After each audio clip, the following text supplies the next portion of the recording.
नमस्कार, मैं सिमरन तिवारी स्वागत करती हूँ आप सभी का अभय न्यूज के 31 दिसंबर शुक्रवार शाम के बुलेटिन में। चलिए देखते हैं आज दिन भर की कुछ खास खबरें। इस बुलेटिन के प्रायोजक हैं आर के निवास बाय आर के डेवलपर्स। शानदार घर खरीदें अब अपने बजट में। कहावत है कि भगवान के दरबार में कोई आम और कोई खास नहीं होता, लेकिन देश के 12 ज्योतिर्लिंगों में से एक श्री महाकालेश्वर मंदिर में आम और खास का अंतर साफ दिखाई देता है। ईयर एंड और नए साल के कारण मंदिर प्रशासन ने गर्भ और नंदी गृह में सभी श्रद्धालुओं का प्रवेश बंद करने का दावा किया था, लेकिन शुक्रवार को इस दावे और कोविड प्रोटोकॉल की सरेआम धज्जियां उड़ाई गई। अब आप इस फोटो को ही देखिए। आपने फोटो देखा, इसमें गर्भगृह में भीड़ बाबा महाकाल को चांदी का छत्र चढ़ाती नजर आ रही है। पुजारी दिनेश त्रिवेदी और रमन त्रिवेदी पूजन करा रहे हैं। दरअसल यह भीड़ लेकर गर्भगृह में दर्शन करने के लिए इंदौर की विधानसभा 4 की विधायक मालिनी गौड़ पहुंची थी। करीब 20 से ज्यादा लोगों के साथ आई गौड़ ने बड़े आराम से छत्र चढ़ाया और पूजा की। इस दौरान खुद उन्होंने मास्क नीचे कर रखा था और उनके साथ आए लोगों में से अधिकतर ने मास्क तक नहीं लगा रखा था। कलेक्टर आशीष सिंह ये दावा करते हैं कि श्री महाकालेश्वर मंदिर में कोविड प्रोटोकॉल का सख्ती से पालन किया जा रहा है। बगैर मास्क और वैक्सीन का सेकेंड डोज नहीं लगवाने वालों को प्रवेश नहीं दिया जा रहा है। लेकिन फोटो यह बताता है कि श्री महाकालेश्वर मंदिर में कोविड प्रोटोकॉल का पालन नहीं हो रहा है। ऐसा ही कुछ गर्भ और नंदी गृह में प्रवेश को लेकर भी है। मंदिर प्रशासन ने 2 दिन पहले गर्भ और नंदी गृह में 30 दिसंबर से 3 जनवरी तक श्रद्धालुओं का प्रवेश पूरी तरह बंद करने का फैसला किया था, लेकिन इस फैसले की हवा 31 दिसंबर को विधायक और उनके समर्थकों ने निकाल दी। उन्होंने आराम से गर्भगृह में जाकर पूजन किया और छत्र चढ़ाया। अब सवाल उठता है कि भगवान के दरबार में आखिर आम और खास में भेदभाव क्यों किया जा रहा है। ये नए साल पे जो हमारा अनुमान है कि मंदिर में बहुत बड़ी संख्या में श्रद्धालु आएंगे, जैसा कि हम लोगों ने 25 तारीख है उसके बाद जो ट्रेंड देख रहे हैं, इसलिए हम लोगों ने जो व्यवस्थाएं हैं फैसिलिटेट करने के लिए वो हरसिद्धि चौराहे के आसपास बनाई हैं और वहाँ से बैरिकेडिंग में श्रद्धालुओं को अंदर से दर्शन कराए जाएंगे और अच्छे तरीके से मैनेजमेंट हो सके और श्रद्धालुओं को समुचित रूप से दर्शन हो सके, इसलिए हम लोगों ने नंदी हॉल और जो गर्भगृह है उसको आगामी 4-5 दिनों के लिए बंद कर रखा है, प्रतिबंधित कर रखा है और बाकी सारी व्यवस्थाएं हमारी तरफ से कर ली गई हैं, चाहे पार्किंग से रिलेटेड हो, क्राउड मैनेजमेंट से रिलेटेड हो, सभी को समुचित दर्शन नए साल पे कराया जाए। 15 से 18 साल के बच्चों को स्कूल में ही वैक्सीन लगेगी। 3 जनवरी से इसकी शुरुआत की जाएगी। जल्दी ही सेंटर की जानकारी जारी की जाएगी। ग्रामीण क्षेत्र के संक्रमितों को तहसील स्तर पर ही कोविड का उपचार मिल जाए, इसलिए तहसील स्तर पर कोविड केयर सेंटर शुरू किए जाएंगे। फिलहाल श्री महाकालेश्वर मंदिर में अभी दर्शन नहीं रोके जाएंगे। पड़ोसी शहर इंदौर में कोरोना के बढ़ते संक्रमण के बाद शुक्रवार को उज्जैन का जिला क्राइसिस मैनेजमेंट ग्रुप भी जाग गया। ताबड़तोड़ ग्रुप की मीटिंग बुलाई गई और इसमें कई महत्वपूर्ण फैसले किए गए। कैबिनेट मंत्री मोहन यादव, सांसद अनिल फिरोजिया की उपस्थिति में हुई मीटिंग में यह तय किया कि 15 से 18 साल के बच्चों को वैक्सीन का डोज स्कूलों में ही लगाया जाए। इसके लिए स्कूलों में ही सेंटर बनाए जाए। 3 जनवरी से बच्चों को वैक्सीन लगना शुरू होगी। इसी के साथ यह भी तय किया गया कि ग्रामीण क्षेत्र में संक्रमण होने की स्थिति में वहां के संक्रमितों को उपचार देने के लिए तहसील मुख्यालय पर ही कोविड केयर सेंटर शुरू किए जाए, ताकि जिला मुख्यालय पर संक्रमितों का दबाव न बढ़ जाए। इसी तरह संक्रमण के खिलाफ लोगों को जागरूक करने के लिए रोको टोको अभियान चालू किया जाए, ताकि लोग मास्क लगाए और सोशल डिस्टेंसिंग का पालन करें। इसके लिए जल्द ही प्रशासन, पुलिस और नगर निगम की टीमें मैदान में उतरेगी। चरक अस्पताल में कोविड केयर सेंटर की तैयारी रखने के साथ ऑक्सीजन की उपलब्धता और ऑक्सीजन प्लांट पर भी चर्चा की गई। मीटिंग के बाद कलेक्टर ने बताया कि बच्चों को स्कूल में ही वैक्सीन लगाने, तहसील मुख्यालय पर कोविड केयर सेंटर शुरू करने और रोको टोको अभियान चलाने का फैसला किया है। श्री महाकालेश्वर मंदिर में फिलहाल दर्शन रोकने पर किसी तरह का विचार नहीं किया है। सांसद अनिल फिरोजिया ने बताया कि कोविड संक्रमण से निपटने की तैयारी पर विचार किया गया है। इसमें कई महत्वपूर्ण फैसले किए गए हैं। हमने कहा कि शासन के जो मंदिर है वो शासन के मंदिर डिक्लेयर नहीं करे कि हम नए साल में ये लाइटिंग कर रहे हैं या ये कर रहे हैं। ये हमारी परंपरा नहीं है। हमारे यहाँ गुड़ी पड़वा की परंपरा है। शासन छुट्टी करता है, उस दिन बाकायदा डिक्लेयर करता है। तो पर्टिकुलर धार्मिक जो जिस क्षेत्र के संस्थान है वो अपना अपना काम करें। बिल्कुल चाक चौबंद होना चाहिए। किसी भी प्रकार की लापरवाही या लेतलाली प्रशासनिक नहीं होना चाहिए। तो वेंटिलेटर चेक हो गए कि नहीं, ऑक्सीजन प्लांट, ऑक्सीजन कंसंट्रेटर, वाई पेप, ये सब की व्यवस्था और हमारा स्टाफ कितना लगेगा, पहले कितना लगा था, उसके लिए भी अनुमति के लिए प्रोसेस चालू कर दी जाए। ये सब विषय को लेके आज यहाँ पे बैठक हुई। रहा महाकाल मंदिर के दर्शन का मामला, तो 3 तारीख के बाद उसके बाद निर्णय लिया जाएगा। जो आज प्रमुख चर्चा है वो अस्पतालों की तैयारियों पे और जो कोरोना से हमारा अभी बढ़े हुए केसेज आ रहे हैं उससे कैसे निपटा जाए उस पर हुई है। और ख़ास तौर पर इसमें जो तहसील स्तर है वहाँ पर कोविड केयर सेंटर भी जो है बनाए जाए जिससे लोगों को अस्पतालों में आने की ज़रूरत ना पड़े, ये एक निर्णय लिया गया है। इसके अलावा 15 से 18 वर्ष के जो बच्चे हैं उनका टीकाकरण स्कूलों में ही करवाया जाए और स्कूलों को इसके लिए सेंटर बनाया जाए, इस विषय पर भी निर्णय हुआ है जो हम लोग 3 जनवरी से चालू करेंगे।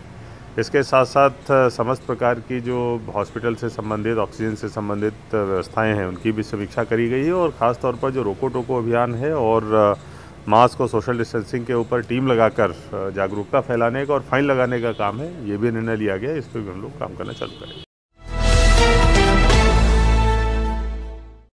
खाचरोद की लंगर कॉलोनी में रहने वाले स्वास्थ्य सुपरवाइजर का हाथ कॉलोनी में रहने वाले डॉक्टर ने ही तोड़ दिया। बाद में महिला के खिलाफ ही थाने में रिपोर्ट दर्ज करा दी। 5 दिन बाद महिला अस्पताल से छुट्टी होने पर घर पहुंची तो पुलिस ने कागजों पर दस्तखत करवाकर कहा कि कोर्ट से जमानत करा लेना। दरअसल चांपा खेड़ा के स्वास्थ्य सुपरवाइजर छायापति अजय रावल 25 दिसंबर को शाम कॉलोनी में अपना पालतू कुत्ता घुमा रही थी। कॉलोनी में ही डॉक्टर महेश यादव का क्लिनिक है। उन्होंने कुत्ता घुमाने का विरोध किया और कुत्ते को डंडा मार दिया। रावल ने जब इसका विरोध किया तो यादव ने डंडा मारकर उनका हाथ तोड़ दिया।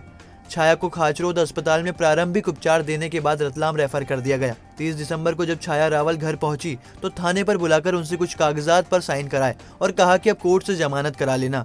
परेशान छाया शुक्रवार को एसपी ऑफिस पहुंची और आवेदन दिया। मैं खाचरोद निवासी लंगर कॉलोनी में रहती हूँ। वहाँ पर मैं स्वास्थ्य कर्मचारी हूँ। मैं पास में अपने पालतू डॉगी को घुमाने के लिए गई थी तो वहाँ पास में एक प्राइवेट क्लिनिक संचालित जो डॉक्टर है उसने मुझे अचानक कुत्ते को मारना शुरू किया। और जैसे ही कुत्ते को मारना शुरू किया मैंने पूछा क्यों मार रहे हो, तो उसने डायरेक्ट गालियाँ देते हुए मुझे भी मारना शुरू किया। और उसके बाद मैं वहाँ से उसने मेरे पैरों पे, कमर पे और सिर पे जानलेवा हमला किया। तो जैसे ही मैंने सिर पे वार करने वाला था मैंने अपना ये उल्टा हाथ ऊपर करके अपने सिर की रक्षा करी और वहाँ पे जैसी भागी और भाग के मैंने फिर पड़ोसी की सहायता से मैं FIR दर्ज कराने थाने पहुँची। थाने वालों ने मुझे वहाँ से सिविल हॉस्पिटल खाचरोद में जांच के लिए भेजा और वहाँ से मेडिकल कराने के बाद उनने मेरा हाथ का देखा कि आपके हाथ में फ्रैक्चर है तो आप सीधे रतलाम रेफ़र कर दिया गया। मैं अपने छोटे बेटे और पड़ोसी की सहायता से फिर रतलाम रेफ़र कर दिया गया और मैं वहीं 5 दिन तक अभी तक भर्ती थी। नहीं, फ़ोन आ रहा था, बोले आप थाने आइए आपको बयान लेंगे, लेकिन मैं जब मुझे वहाँ पे बुलाया गया कोई बयानबाजी कुछ नहीं हुई और डायरेक्ट उन्होंने 2-3 साइन करा के मुझे आरोपी बना के बोला है कि आपने डॉक्टर के साथ मारपीट करी और आपको जमानत करवानी पड़ेगी। मैं क्यों जमानत करवाऊँ उसके वहाँ पे। महिला थाने पे यही कहा गया है कि आपके खाली पति पत्नी का विवाद जो होता है वही हम लोग यहाँ पे सुलझाते हैं, इसके अलावा यहाँ कोई धाराएं हमारे पास नहीं है जो हम आपके इसमें पड़ोसी अड़ोसी के झगड़ों का कुछ कर सकें। तो जब यही महिला कानून इतना सरकार उछालती है कि महिला सुरक्षा, तो सरकार की महिला सुरक्षा कहाँ जाती है जो एक अकेली महिला पर एक प्राइवेट डॉक्टर इतना हमला कर देता है और उसका कोई कानून में कहीं नहीं है। भटक रही हूँ मैं अपने हाथ लेके कब से 4-5 दिनों से और वो आराम से घर क्लिनिक। टावर चौक चौपाटी पर गाड़ी व्यवस्थित करा रहे होमगार्ड सैनिक को 2 कार में आए अल्पसंख्यक समुदाय की एक महिला और 2 युवकों ने कूट दिया। सैनिक की शिकायत पर पुलिस ने मुकदमा दर्ज कर लिया है। कार के नंबरों के आधार पर आरोपियों की खोजबीन की जा रही है। दरअसल होमगार्ड सैनिक कन्हैयालाल ट्रैफिक क्रेन के साथ यातायात व्यवस्थित करवा रहे थे। शुक्रवार शाम करीब 5 बजे 2 कार से आए युवकों ने पार्किंग से बाहर खड़ी कर दी। ट्रैफिक बिगड़ता देख कन्हैयालाल ने युवकों को कार पार्किंग में ले जाने का बोला तो वो हुज्जत करने लगे। इतना ही नहीं, दोनों ने सैनिक को घेर लिया और मारने दौड़े। इस बीच कार में बैठी एक महिला ने अश्लील बात कहते हुए चप्पल फेंककर मार दी। इसी बीच युवकों ने कन्हैयालाल पर थप्पड़ों की बरसात कर दी। माधवनगर थाने पहुंचकर कन्हैयालाल ने रिपोर्ट दर्ज कराई है। और उधर सामने लगा लो, उसने गाड़ी वहाँ से वो हटाई, इतने में 2 गाड़ी दूसरी आई तो उन्होंने सीधी वो सामने ला के खड़ी कर दी। तो मैंने बोला, मैंने इशारा दिया, मैंने कहा अम्बेडकर की मूर्ति के वहाँ जो है तुम्हारी गाड़ी खड़ी करो, पार्किंग उधर है। वो लड़का बिल्कुल मेरा बराबरी से ले आया तो मैंने खड़ी कर ली, मैंने होगा। फिर वो गाड़ी से उतरा, मैंने की ये गाड़ी है ना पार्किंग में लगा लो। वहाँ पर 2-4 चाचियाँ अंदर बैठी हुई थी, वो उतर के वो गाड़ी में 2 लड़के थे, वो दोनों एक इधर से आए एक इधर से आए। बोले क्या है रे, तो मैंने तेरे को बोल रहा ना गाड़ी हटाने का, गाड़ी वहाँ लगाने का। बोले नहीं लगाए तो क्या, तो मैंने क्यों नहीं लगाएगा, इसे हमारी बातचीत हो रही थी। तो ऐसे हाथ कर रहे तो मैंने कहा दूर से बात कर। इतना बोलने में क्या है, वो चाची वहाँ से गाड़ी उतर के आई सीधी गाड़ी में से, बोले भाई क्यों रे कुत्ते कमीने ने, वो मतलब जो बदतमीजी जैसे गाली गुप्ता, भाई मैं चाची लड़कों ने मारपीट की आपसे? वो चाची आपसे मैं किन्नी कह रहा हूँ, आप जो है पीछे हट जाओ। बोले क्या करेगा, वो लड़का उसको धक्का दिया उसने, और उसने मेरी कॉलर पकड़ी, मेरी कॉलर पकड़ तो मैंने हाथ झटका दिया और मैं एक साइड में हो गया। इतने वो लड़का आया तो उसने मेरे ऊपर हाथ उठाया, तो दूसरा आया तो उसने वो उठाने लगा, तो वो लड़के को मैंने एक का हाथ पकड़ दिया और एक को धक्का दिया, तो वो पीछे हट गया।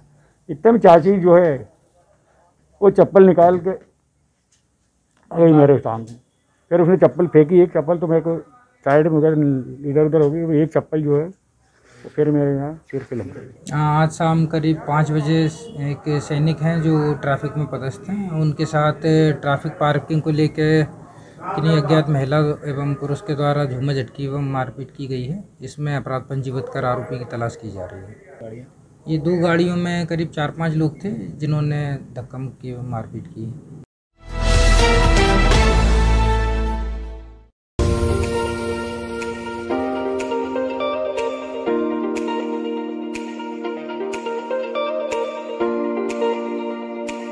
नमस्कार, मैं Sagar Chawda, director Hanu finance from Ujjain. आप सभी शहरवासियों को नए वर्ष की हार्दिक शुभकामनाएं देना चाहता हूं और मेरी टीम हनु फाइनेंस की ओर से आप सभी लोगों को हार्दिक शुभकामनाएं देता हूं। नया वर्ष आप सभी लोगों के लिए मंगलमय हो, यही मेरी दिल से कामना।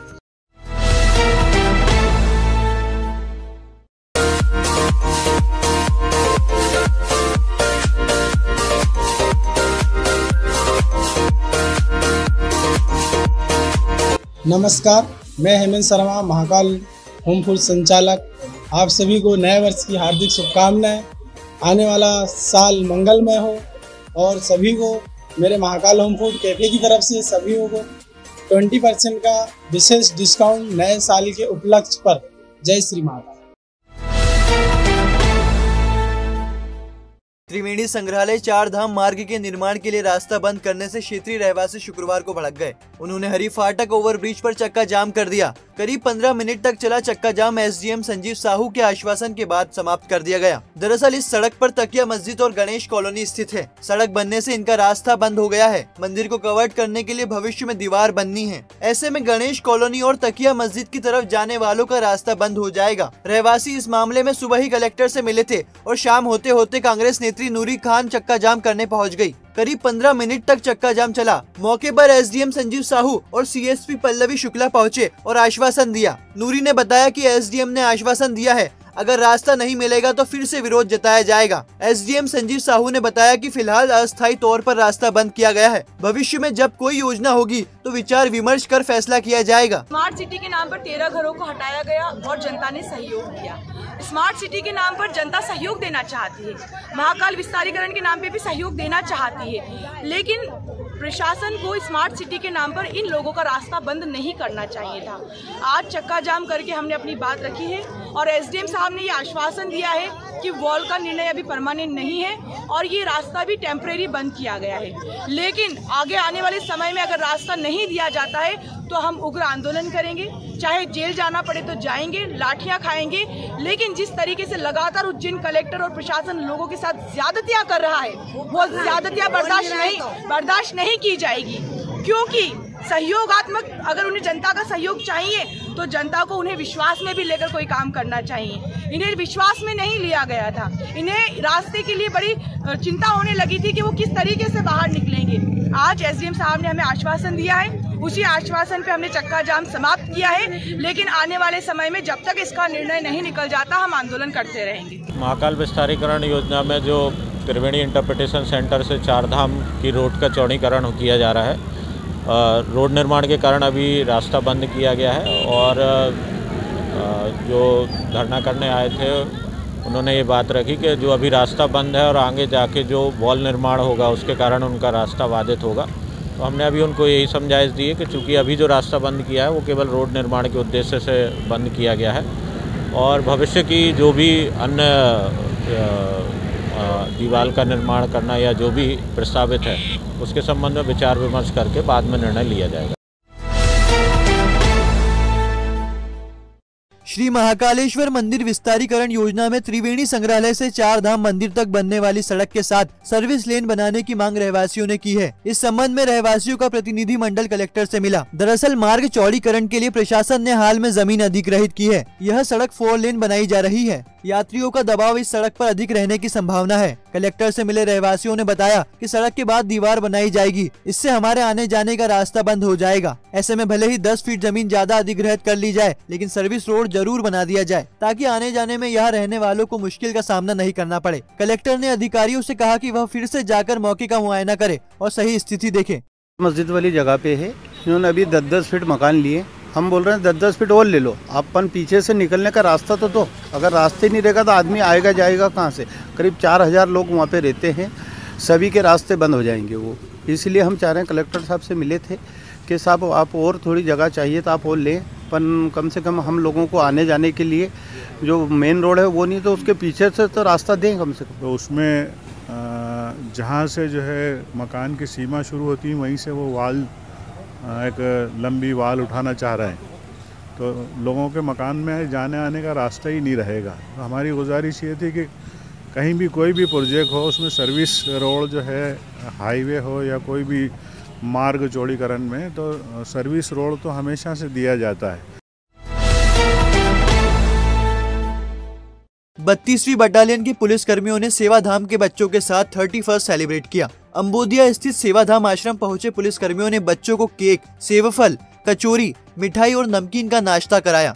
इस दौरान बुजुर्गों को गर्म कपड़े भी भेंट किए। कमांडेंट सविता सोहाने ने बच्चों को मिठाई खिलाई और गर्म कपड़े पहनाए।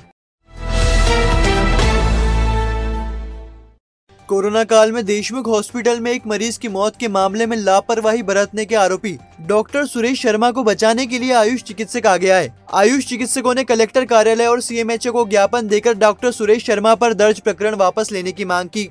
डॉक्टर उमेश शुक्ला ने बताया कि निजी अस्पताल में कार्यरत आयुष चिकित्सक मुख्य चिकित्सकों के मार्गदर्शन में काम करते हैं। डॉक्टर सुरेश शर्मा भी आयुष चिकित्सक है और वह भी देशमुख अस्पताल के मुख्य चिकित्सकों के मार्गदर्शन में उपचार कर रहे थे। ऐसे में किसी मरीज की मौत के लिए उन्हें कैसे जिम्मेदार ठहराया जा सकता है? शर्मा पर दर्ज किया गया गैर इरादतन हत्या का प्रकरण अमानवीय के साथ अवैधानिक है। आयुष चिकित्सकों ने कहा कि सरकारी अस्पताल में भी आयुष चिकित्सक तैनात है, उन पर क्यों लापरवाही के लिए प्रकरण दर्ज नहीं किया जाता? ऐसे हालात में डॉक्टर शर्मा पर लगाए गए आरोप तत्काल वापस किए जाने चाहिए और प्राइवेट अस्पताल में कार्यरत आयुष चिकित्सकों के साथ भी सरकारी अस्पताल के आयुष चिकित्सकों की तरह व्यवहार होना चाहिए। जनसंपर्क कार्यालय के मनोहर सिंह सिसोदिया शुक्रवार को सेवानिवृत्त हो गए। जनसंपर्क परिवार ने अभिनंदन कर उन्हें विदाई दी।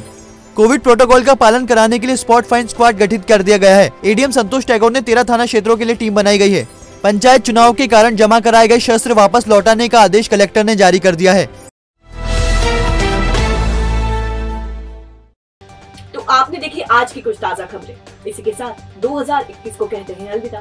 फिर मिलेंगे नए बुलेटिन के साथ, लेकिन अगले साल। नमस्कार।